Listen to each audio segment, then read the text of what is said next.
साई राम। 27वां अध्याय प्रारंभ। श्री नारायण बोले, वाल्मीकि जी के इस प्रकार वचन सुनकर राजा दृढ़धनवा ने सपत्नीक भक्तिपूर्वक प्रणाम किया। मुनि ने आशीर्वचन दिया कि राजा तुम्हारा कल्याण होगा। मैं पापनाशिनी शरीर की ओर प्रस्थान करता हूँ। मुनि श्रेष्ठ वाल्मीकि इतना कहकर चल दिए। राजा वाल्मीकि जी को सीमा तक पहुँचाकर घर लौटने पर पत्नी से बोले, हे सुंदरी, मैं अप्राप्य वस्तु को पाने के लिए वन गमन करूँगा और वहीं पुरुषोत्तम का स्मरण करूँगा। पति के ऐसे वचन सुनकर पतिव्रता साध्वी गुण सुंदरी विनयपूर्वक हाथ जोड़कर बोली, हे भूपति, आपके साथ मैं भी चलती हूँ। पतिव्रता स्त्री का देवता तो पति होता है। प्रिया के ऐसे वचन सुनकर राजा अपने पुत्र को राज्याधिकारी बनाकर पत्नी सहित वन को चल दिए।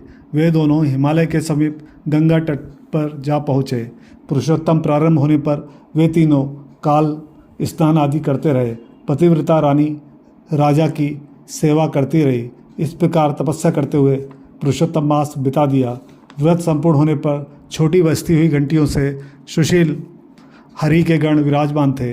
राजा रानी को दोनों गणों ने नमस्कार किया और दोनों को आदर सहित विमान में बिठा लिया। रानी सहित राजा ने नवीन शरीर धारण कर गोलोक को प्रस्थान किया, जहाँ पुरुषोत्तम भगवान के इस लोक में श्री हरि के समीप रहकर निर्भय हो आनंद पूर्वक निवास करने लगे। श्री नारायण कहने लगे, हे नारद, अपनी जिह्वा से पुरुषोत्तम की महिमा का वखान कैसे कर सकता हूँ।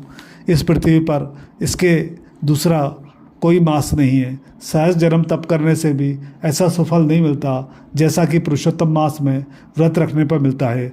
भूले विश्र में स्नान दान और जप करने से जिस प्रकार उस वानर के केवल 3 रात्रि के स्नान मात्र करने से कोटि कोटि जन्मों के पापों का नाश हो गया, सब मासों में पुरुषोत्तम मास श्रेष्ठ है। उसकी कृपा से दुष्ट वानर भी हरि के सानिध्य को पा गया। हे तपोनिधे, सर्वजनों के हितार्थ वो कथा मुझे सुना दीजिए कि वानर ने 3 रात्रि कहाँ स्नान किया और वो कौन था, कहाँ का निवासी था और उसे क्या फल मिला।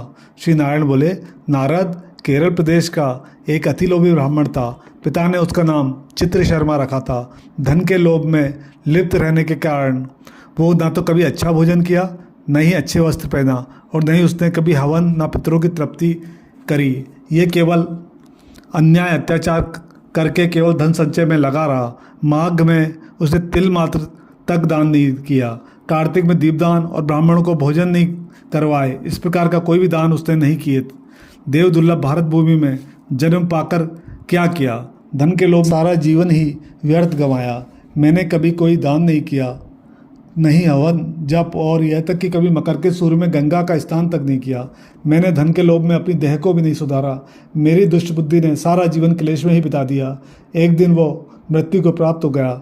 इस तरह वो यम के समक्ष जा पहुंचा।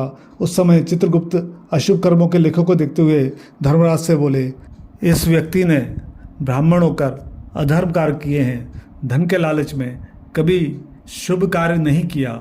इसने अपनी साध्वी पत्नी, पुत्र, पुत्री, भाई को भी संतुष्ट नहीं किया। श्री नारायण बोले, हे नारद, चित्रगुप्त के ऐसे वचन सुनकर धर्मराज अत्यंत क्रोधित हुए।